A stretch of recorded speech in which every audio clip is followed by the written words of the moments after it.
This is the Bill Press Show. So the Chinese dissident Chen Guangcheng is now in the United States. How long before Mitt Romney gives President Obama credit for doing the right thing? Yeah, don't hold your breath. Good morning, everybody.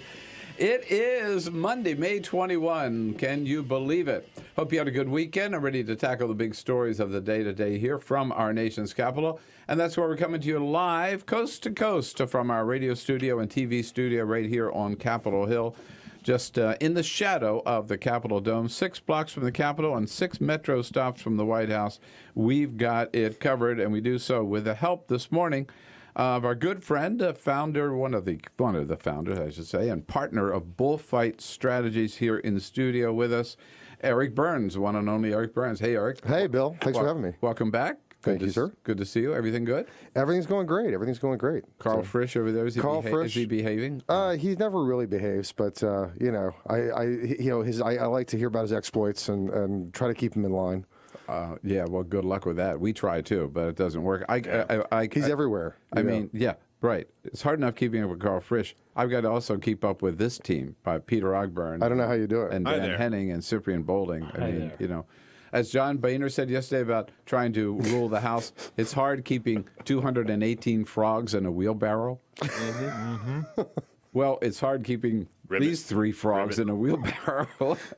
I haven't have a lot of experience keeping frogs in wheelbarrows. I don't know where is that an expression? The best way to keep them all in the wheelbarrow is just a bunch of cinder blocks. That's the best way. You put them in the wheel and then you just put the cinder blocks on or top. A hammer. Exactly. Yeah. I'm not going to do a lot of jumping after that. Frogs, no. But it's sort of, I guess that's a you're going to have PETA homegrown Ohio expression, I guess. Is it? I'm from Texas. I've never heard of that. I've never heard of that. I've never surprised that. I've heard of I herding think you cats. made that up. Nor from Delaware. No, none of us. So Boehner beats us all. Does Boehner really run anything? I mean, we all know that Cantor really is the one that's managing the frogs in the wheelbarrow. I mean, come on. Totally. Yeah. No, but it's Boehner's pushing the wheelbarrow. It is Eric Cantor who's cracking the whip. Yeah. Hey, it was a big weekend for the president. He had the summit out of Camp David, and then he's got the G8 in Chicago. And before even Camp David, he met one-on-one in the Oval Office with the new president of France. Speaking of frogs. Ooh. Oh, what? No, that was over the line? No. Really? That's what gets the ooh from the crowd? Francois Hollande, and the president pointed out things are going to change for you, Francois, now that you're president.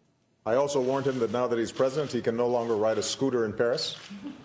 Je l'ai aussi averti que maintenant qu'il est président, il ne peut plus se déplacer en moto à Paris. I know because I've tried with the Secret Service and they don't let me do it. Yeah, they call them motos in Paris, not scooters. But anyhow, that's kind of cool to think about Hollande, tooling around Paris. Hey, as a scooter owner myself, there you go. I got to say that it's a fantastic mode of transportation. Yeah, but guess what? Can't do it anymore.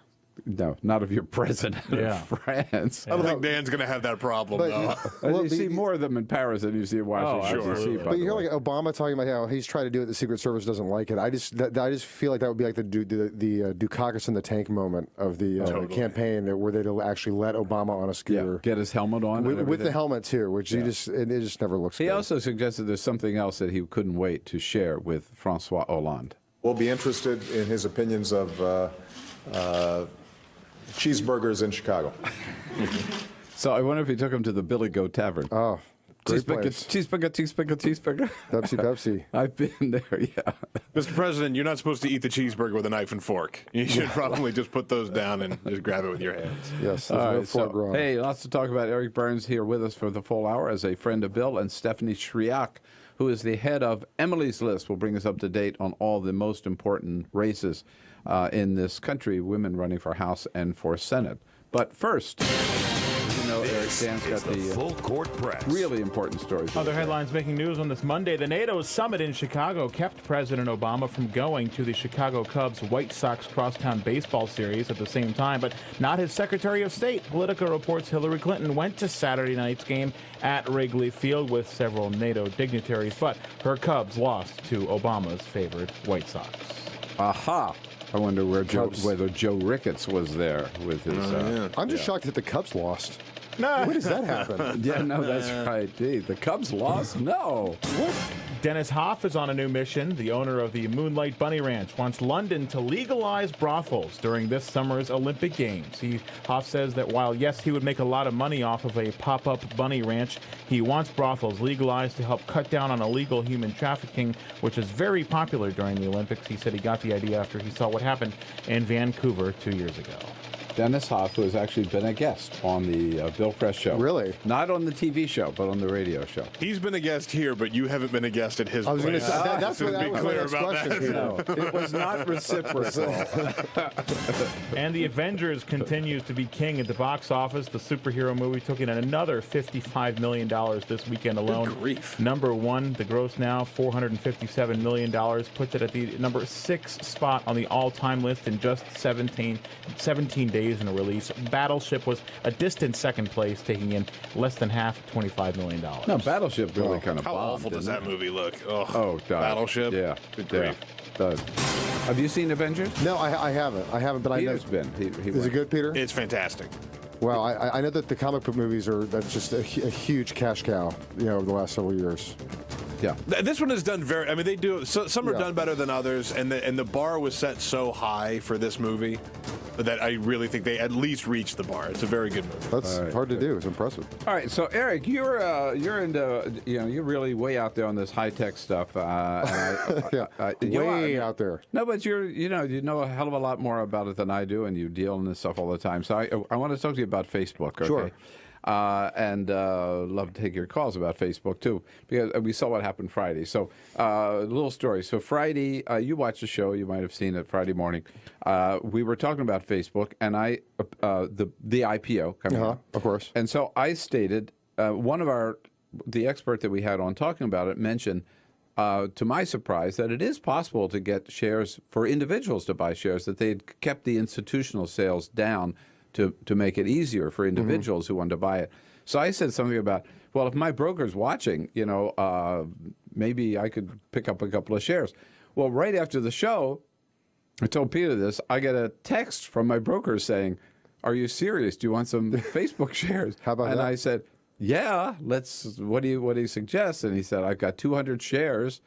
That's what I got left. And I said, boom. Grab it. I'll take them. Yeah. So I'm thinking this thing's going to take off, not like a North Korean rocket, Yeah. but like a U.S. rocket, and actually shoot up from $38 to, I don't know, maybe $60, $70.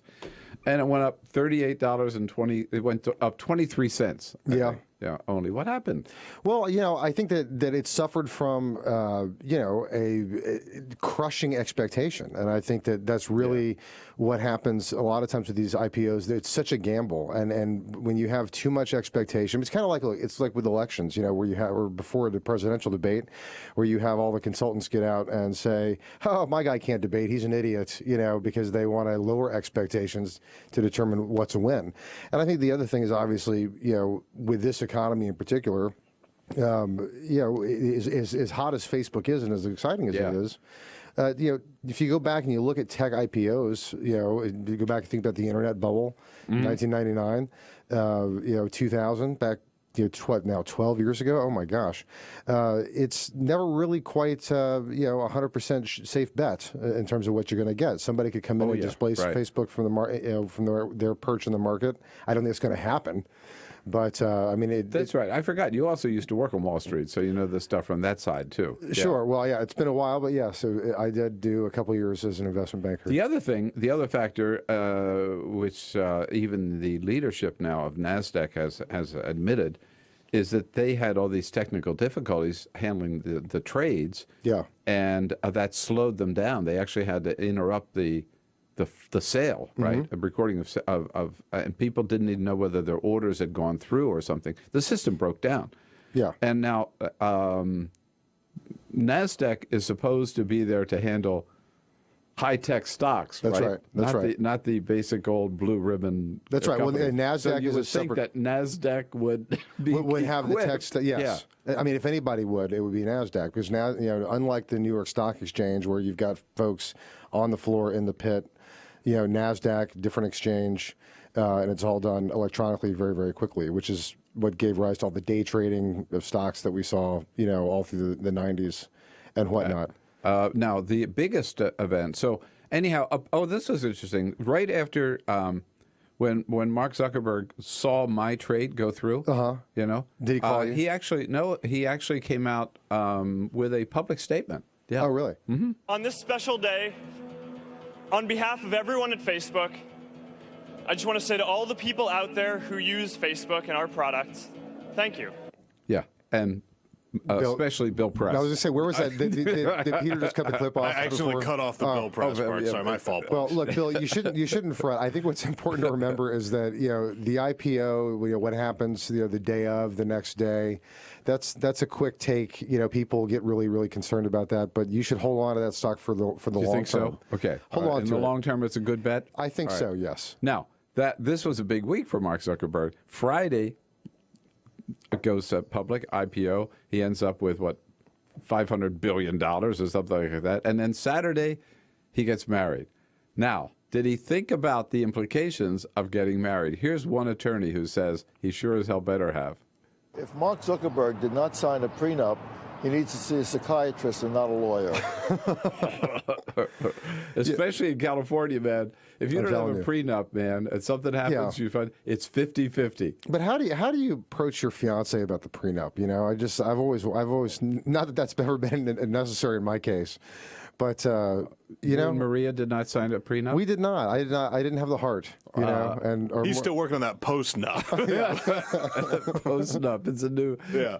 Yeah. Seriously, prenups make a lot of, especially if you have any wealth at all. I mean, it is kind of. Hey, darling, here's your engagement ring. Yeah, it's kind of awkward. I love you. Will you marry me forever? Oh, and by the way, just in case not, here's this document I want you to sign. Yeah, I know. It is awkward. Peter, you have a prenup? No, of course not. No. Neither do I. For no other reason, I just don't think I have the balls to say, like Eric said, this is a lifelong commitment. I'll be with you forever. And just in case, you never know what could happen.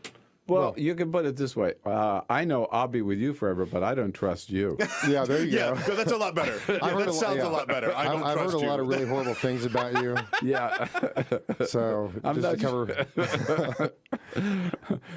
I know I'm on my best behavior, but I'm not so sure. But wait a minute. I have another question here. Mark Zuckerberg gets married the day after his IPO. Mm-hmm. I mean, that's kind of ridiculous. I didn't want to be the man who murdered love. How fair is that to his bride? There's something going on. Why would he wait until then to do it? And I think it has something to do with the fact that Facebook just went public, right? Well, I mean, why don't you wait a month or 2 months so that you can have time to prepare for? I mean, I guess he's got staff that does all that quite a bit, but it does seem odd that you get married the very next day. I think that she wanted to cash in. Could be it. Yeah, fast. Yikes. I don't know. So, hey, Facebook, here we are, 866-55-PRESS. I want to also talk to you about the politics of the day. Eric, as you know, Cory Booker came out yesterday, and a good man. I've always admired him. I mean, what the hell? He pulled a woman out of a burning building, which is pretty cool, right? More than I've done. Yeah, exactly. But he came out and said President Obama's making big mistake talking about Bain Capital. And in fact, we can hear that one more time. All right, here, if we can, from Meet the Press yesterday. Here's Mayor Booker. This kind of stuff is nauseating to me on both sides. It's nauseating to the American public. Enough is enough. Stop attacking private equity. Stop attacking Jeremiah Wright. This stuff has got to stop, because what it does is it undermines, to me, what this country should be focused on. It's a distraction from the real issues. It's either going to be a small campaign about this crap, or it's going to be a big campaign, in my opinion, about the issues that the American public cares about. Is it unfair? Is it nauseating? Is it wrong for President Obama to talk about Bain Capital? Well, I don't think it's nauseating or unfair for Obama to talk about Bain Capital, only because, not only because, but primarily because Mitt Romney's been talking about it for 2 years. Thank you. And for 4 years before that, and especially when he talks about himself as a job creator. Now, I think that the reality is that when you look at private equity, we're not talking about hedge funds. There's some differences there. And when you look at Bain's entire record, yes, there have been some deals where they've lost a lot of jobs, some where they've created jobs. So, not many, a couple, right? But it's certainly fair game at this point, and it's going to be a huge part of this campaign going forward. When Romney's sole claim to why he should be president is that he's going to make the economy better, but he has not come out with any sort of platform or plan on how he's going to do that. Yeah. Then, of course, Bain Capital is going to become an issue. What he says is, the economy's broken. You need a fixer. I'm Mr. Fix-It because I'm a businessman. That's right. Look at my record. I've created jobs. And his record is Bain Capital. That's right. So, of course the president's going to talk about it. Now, Booker came out later and said, well, of course, I want President Obama to be reelected and everything. But why did he say that idiotic thing in the first place? I can't say... Not ready for prime time, maybe, huh? Perhaps. Right. Eric Burns, he's ready for prime time, and he's here in studio with us. 866-55-PRESS. You want to join the conversation? We invite your calls. Take your seat at the table. 866-55-77-377. Radio meets television. The Bill Press Show. Now on Current TV.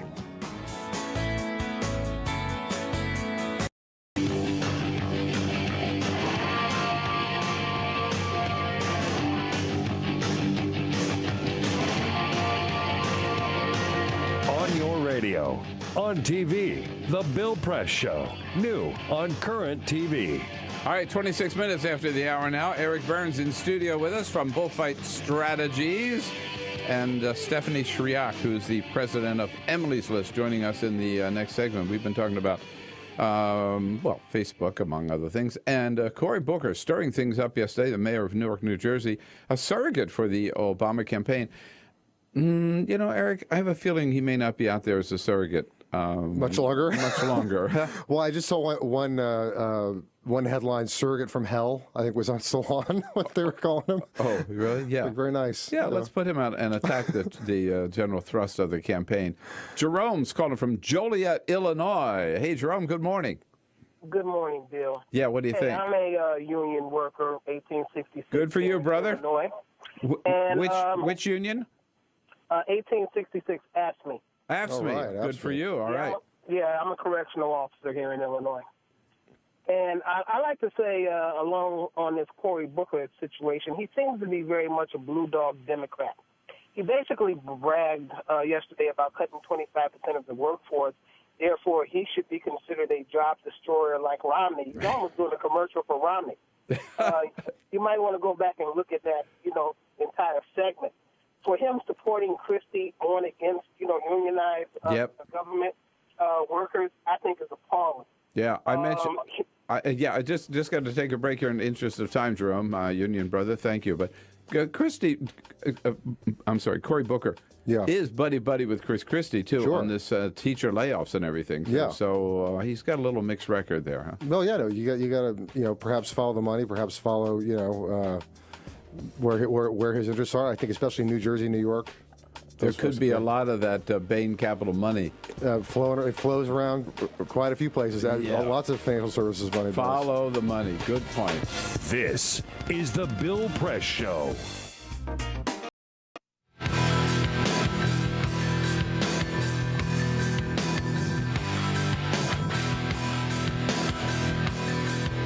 This is the Full Court Press.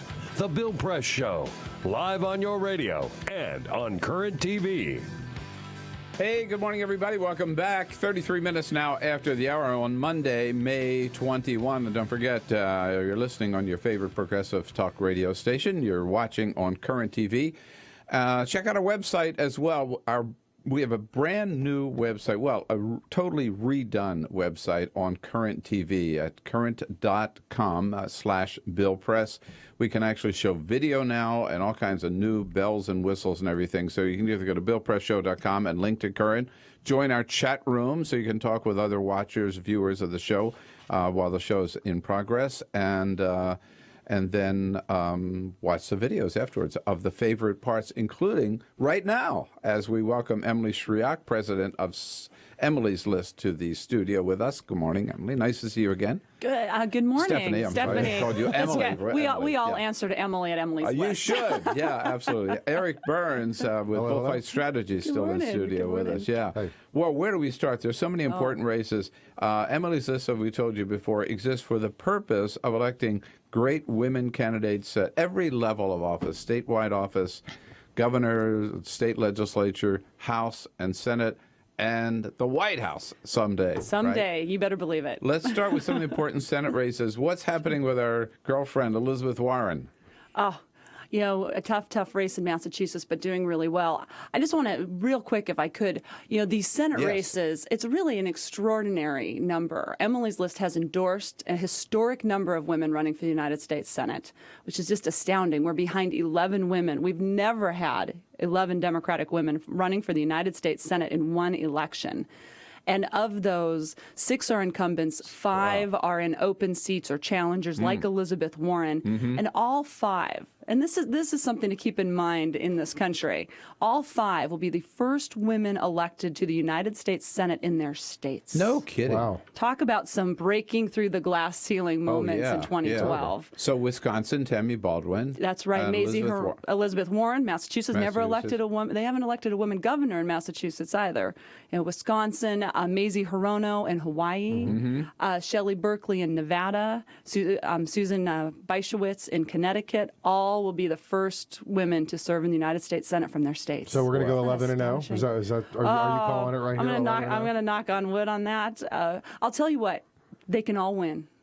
Right. These are just really, really tough, tight races this cycle. But with the energy building amongst women voters, because of really, I would say, the Republican war on women, there is just so much energy amongst women voters for Democrats. And of course, all of our Democratic women candidates are going to benefit from that. And this is the way to fight back, isn't it, really? You bet it is. Absolutely. I feel like there's nothing better than looking at a January of 2013 and seeing these Tea Party Republicans replaced with pro-choice Democratic women, just to say, we are ending this war on women you've been waging. Yeah. It's hear you say that, it's so stunning, because coming from California, we're used to, 2 great women, Dianne Feinstein and Barbara Boxer, have been there, and so we sort of take it for granted, right? But to hear that these other states, particularly like Massachusetts, never electing a woman. That's right, Connecticut. Hawaii. I mean, these are not exactly conservative states. I mean, the state of Texas has done much better than the state of Massachusetts when it comes to electing women to statewide office. All right, so I have to ask you about Elizabeth Warren, because this whole Native American silly flap, I don't really follow it, but what's going on there? I mean, is it? Well, I will say the voters of Massachusetts aren't following it either, because it is just, it's silly, and we've got to focus on the economy here. And I think they're just trying to make up some sort of situation so they can't focus on what they need to be talking about is the economy. Some diversion. So that's exactly right. Now, there's been polls since this whole thing, blew up.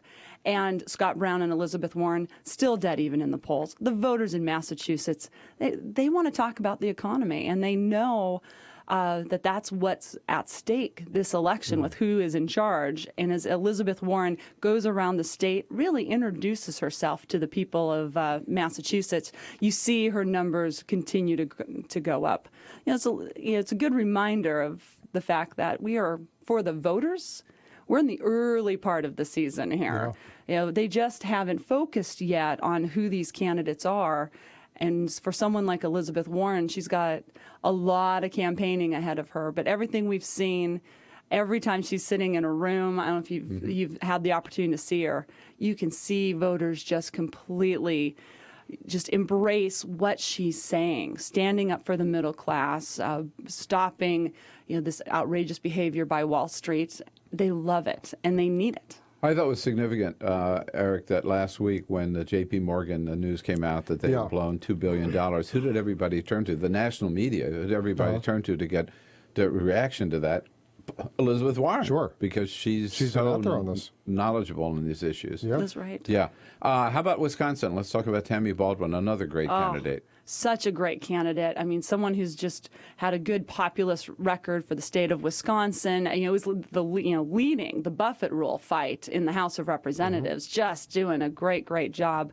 Here's the thing about that Senate race in Wisconsin. I mean, she's in a strong position, but she, like a couple of our other candidates, there's a big Republican primary going on the other side. And so it's hard to define kind of who you are versus who somebody else is. I mean, when these races become about two people, just like the presidential race, all of a sudden you start understanding what's at stake and the values and character of those folks. For Tammy, it's a three-way Republican primary, and it's not until August. Oh, wow. So she's kind of in this phase where she gets to define herself, but what else is happening in these races, and what one of my concerns is for all of our races, is that Karl Rove and American Crossroads and the Chamber of Commerce, that's already gone up against Tammy Baldwin in Wisconsin, they're the ones that our candidates are fighting against until these Republican primaries are over. And it is really going to be a rough summer for all of our candidates. And I'm going to encourage everybody, well, I've got everybody on to check them all out at emilyslist.org. We've got such a growing list. They need all of our support to stand up against the Chamber of Commerce and Karl Rove this summer. And they've got so much money on the right. Rove, Crossroads, they've raised $28 million, just to basically come in and slash and burn our candidates. As Stephanie points out, while a lot of their folks are stuck in primaries. It's Karl Rove's not waiting for the primary to be over. You bet he's not. No. And he can just say and do anything. And so our candidates who are building campaigns, to run against a Republican challenger or Republican opponent, now have to also run against Karl Rove. Mm-hmm. Well, that's ridiculous. Yeah, but that is the situation we're in. I was looking at your website this morning, got it up on my computer now. I mean, Emily's List, again, it's emilyslist.org. It's an outstanding list of every woman who is up for the House and for the Senate this year. That's right. Some of them are incumbents that don't have a lot of difficulty, but they're still up and they're on your list. It's an outstanding list. And here's Shelley Berkley again, a great member of Congress, running for Senate in Nevada, would be the first woman senator from Nevada. Right? That she would. And here, the thing about her race, hers and Elizabeth Warren's, for the Democrats, are both pickup opportunities. Mm-hmm. So if the Democrats want to hold the majority of the United States Senate, winning in Nevada and Massachusetts are really, really critical to give us a little wiggle room in how close this majority is. And Shelley Berkley running a fantastic campaign. The polls have it real close. I think this is, like so many of them, it's going to be a nail biter. It's going to go down to the end here. But I just to remind everybody about this little piece. So the guy she's run against, Senator Dean Heller, who was an appointed senator, he hasn't run himself yet. He's the only one who has the honor, I guess he would consider it, and he said this, he was proud to vote for the Ryan budget twice last year because he voted for it in the House and then was appointed to the Senate and voted for it again in the Senate. And he stands proudly by that. Now, interestingly, he hasn't said if he's going to support it this year. Well, he will. He's already supported it twice. How are you not going to support it now? Right, yeah. And even if he does not support it this year, he still supported it twice, right? That's exactly right. So if you value Medicare or Medicaid, you don't want to vote for Dean Heller. You really want to vote for Shelley Berkley. Shelley Berkley. That's exactly right. That would be a huge pickup in Nevada. Absolutely. And after the race that Harry Reid... Sharon Angle. Oh, my God. No, I know. Well, I mean, look, we actually have some really serious substantive, female candidates, women candidates that we're putting up on the Democratic side. You mean Christine O'Donnell was not? Mazie Hirono, is that how you pronounce her last name? Mazie Hirono, yes. Hawaii? Hawaii. It is, she's in a race... Well, she's got a little bit of a primary, but I got to tell you, she's just really pulling ahead. She's running against a blue dog Democrat out there in Hawaii. And I'm like, of all places, we do not need to be electing a blue dog Democrat in Hawaii. It's got a good progressive out there. Mazie's in a really good position to win the primary, but then she's up against Linda Lingle. And this is one of those where Who's the governor, right? She's Or the was former governor. Yeah, exactly sorry. right. She really was a good, strong recruit from the Republicans. They recruited the best candidate, but here's the deal: so did the Democrats. Mazie Hirono is by far the best candidate to win this seat in Hawaii. And her personal story, I don't know if you've heard this story, but her mother, when the kids were very little, I think Mazie was maybe 8 years old, took them and ran from an abusive husband in Japan. Oh, wow. Loaded them up on a boat as immigrants, came over and immigrated to Hawaii to start with nothing. I mean, just nothing. And she has worked her way up, getting an education, her mother taking care of that family. And a true American story. It just has all those pieces. And here she is running for the United States Senate in Hawaii. It's an amazing story that I'm confident that everybody in Hawaii has a special piece of that story. It's kind of like the essence of the American dream. I mean, in a sense, it's to come from that sort of tortured background and really arrive here with nothing. I mean, it's a quintessential American story. Great story and great work. Emily's List, check out the website, emilyslist.org. You have a candidate you want to ask about or a candidate you want to tell us about, 866-55-PRESS. Stephanie Shriak from Emily's List here. We'll be right back and take your calls. Eric Burns with us too, of course. All right. This is the Bill Press Show.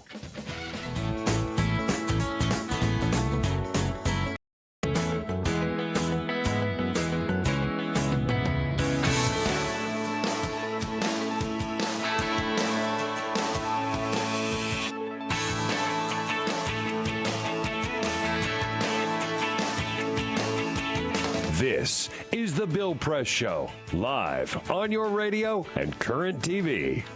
So 12 minutes before the top of the hour, 11 women candidates for the United States Senate this year, 6 of them incumbents running for Democratic women candidates for U.S. Senate.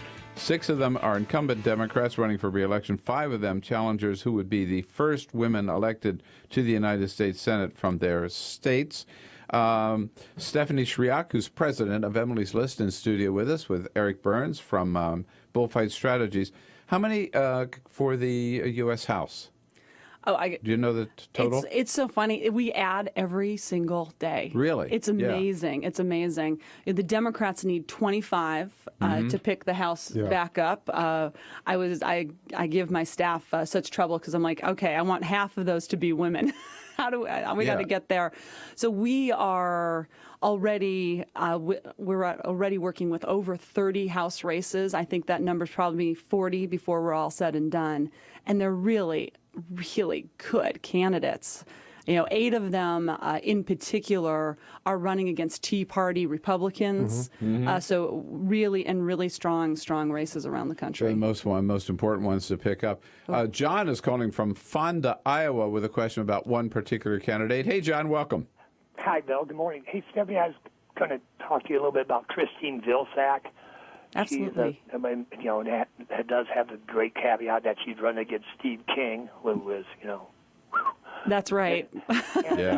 So, and she seems to be a very, very strong candidate. I've met her. I've talked to her. I was wondering if you've endorsed her and if you are going to help work to bring her across the finish line, because really, Steve King's my candidate. We've got to get rid of him.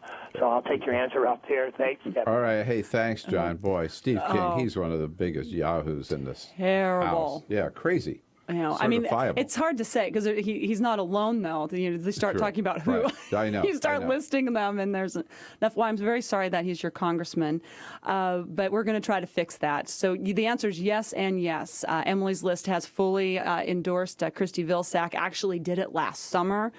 Been with her since she started running this House race. You should check her out and all of our candidates at emilyslist.org. We've got her full profile for those of you who aren't familiar with her, who aren't in Iowa. She's really an accomplished, very strong candidate who, this is a tough district. I mean, Steve King, granted, has said and done some very outrageous things, but the truth of the matter is it's a fairly conservative district in Iowa, and what we need to do is get the right candidate, which we have in Christie, and we've got to talk to all of the voters. And so your job out there is to make sure you talk to your neighbors about this race. We're going to have to win this one vote at a time. It's going to be a tough one. I did a little media training for a group of candidates, thanks to our friends at AFSCME, and Christy was one of the ones. There was about 12 House candidates there, and she was one of the ones. I was very impressed with her. She's really sharp. She's really incredible. Good. She'll make a great member of Congress. So it's important, I think, that people understand that they go to you don't have to live in a district to be able to help, right, that candidate. Yeah, I was going to say, so maybe you could explain to folks how Emily's List works and and how gets people involved. can get involved in the minute we have left. Emily's List is a network of women and men across the country, like all of the listeners here, who join and then look at our candidates and give a little contribution. It's those power of $50 and $100 contributions that add up when we pull them together, and that's all we're about. We're just trying to change the numbers of women in government. And keep in mind, we're only 17% of Congress right now. So we've got a lot of work to do. But Emily's List, we find these candidates, we train them, we help staff, we help with the strategy, and then we go to our membership and we say, help the Val Demings or Elizabeth Warrens or Christy Vilsack's with a contribution so they can do what they need to do in their campaigns. And that's how we do this. And you can find it all at emilyslist.org. And remember, Emily stands for Early Money is Like Yeast.